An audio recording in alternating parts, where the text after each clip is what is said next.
I'm going to show you the inline barrel adjuster. This is a unit that's used to create tension for your front derailleur typically. It's going to expand, which is going to pull cable tension, or you can collapse it and it's going to decrease cable tension. As it sits here, I want to say it's mostly expanded, so you would turn this knob in a counterclockwise motion. That's going to unwind it, come out this direction. This piece right here, I'm going to call this the sleeve. Everything's black on black, so this might be a little difficult. But we have our front derailleur cable housing. Boom, starts to make contact with our barrel adjuster. And see if we can turn this guy. It's a little tough. So as it sits here, we got some markings. We got like minimum, maximum lines. So from this length right here, that's just about fully extended outward. So when I see all this sleeve showing, we're just about tapped out. So we can only pull so much cable tension. So right now it's at its tightest. Now when I turn this knob here, I'm gonna go clockwise. And I guess it depends where you're standing or where you're sitting on the bike, but if I start turning clockwise, it's going to start come up on this sleeve and it's going to start to decrease. Basically it's collapsing, it's releasing tension. Anything further than that, it gets a little more difficult to understand, but the more I turn, give this a full, I'm going to go out till I feel it stops. So right about there. So we just lost about most of our sleeve right now, so that distance right there shortened up. So this thing collapsed and it created more tension, which is going to allow your front derailleur to relax. So that's how you're adjusting your front derailleur. And here's something to be aware of. As you're turning this knob, the whole unit itself from one end to the other may want to spin in unison, which what we don't want. We won't have any reaction. When I spin this portion here, you want to watch that this end piece is not spinning with it. So this needs to stay still. Basically this line that comes in, it's supposed to keep pressure on it so this won't move.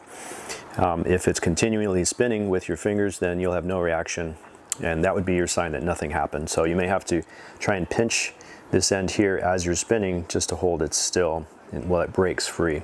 And it may just be a little stiff in there, threads might be dirty. It's something, if you do want to take it out and clean it, you are disconnecting the whole entire line, pulling your cable out, so it's a bit of work. So here's another barrel adjuster off the bikes, slightly different shape. They'll come and look a little different, but basically we have our housing coming in from one side, and you would have a ferrule cap here.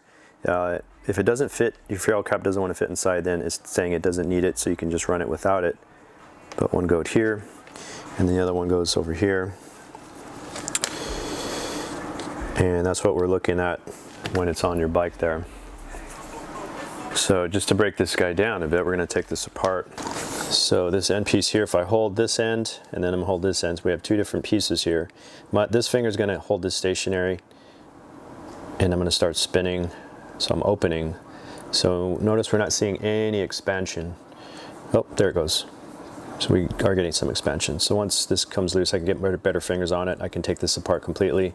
So now we have our expansion that's creating tension. So if you're shifting and you're having trouble going from the small gear up to the big gear, you're trying to upshift, then we don't have enough tension. This is where loosening this is going to give an expansion effect, and in turn it's going to pull that cable and make that derailleur want to go up push that chain from small gear to big gear. And I'm going to take this apart completely. And this is very common for any barrel adjuster. If you have a barrel adjuster on your, say, your rear derailleur, you're going to have three pieces. Got your base here, you have a spring, and then you have the actual screw here that goes in. So the spring just helps it separate when you're trying to turn it when there's no tension. And then getting this back together. 1, 2, 3. And you may have to push and just be gentle when you're catching that thread.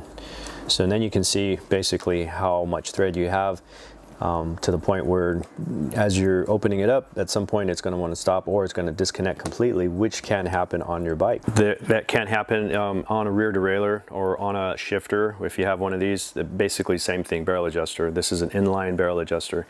If we're loosening, it's expanding, you're trying to create tension, you're trying to get your gear, say if it's a rear derailleur, you're trying to go from a small gear up to a bigger climbing gear, or it's a front chainring, we're going from small gear trying to go into the bigger gear. If we're hesitating hesitating or it's just not getting up to your big gear, we're loosening this, creating tension, but at some point you're going to run out of threads.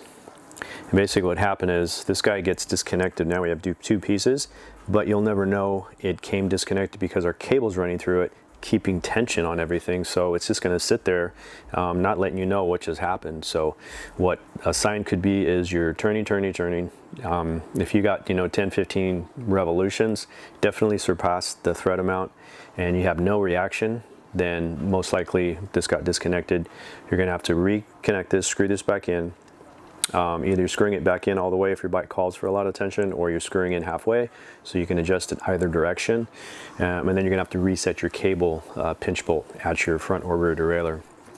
So not a bad idea if you can take this apart, count your turns, whether you're doing a quarter turn or half turn or whatever your finger can move, 1, 2, 3. So if you get 10, you can put it in halfway in the middle, number 5, and then you know where you're at. So if we're hesitating going up to the taller, bigger climbing gear, we're trying to create tension, we get a click, no reaction. If I click again, then it goes. But anytime we're having difficulty or noise, trying to create that tension, we're gonna loosen that screw.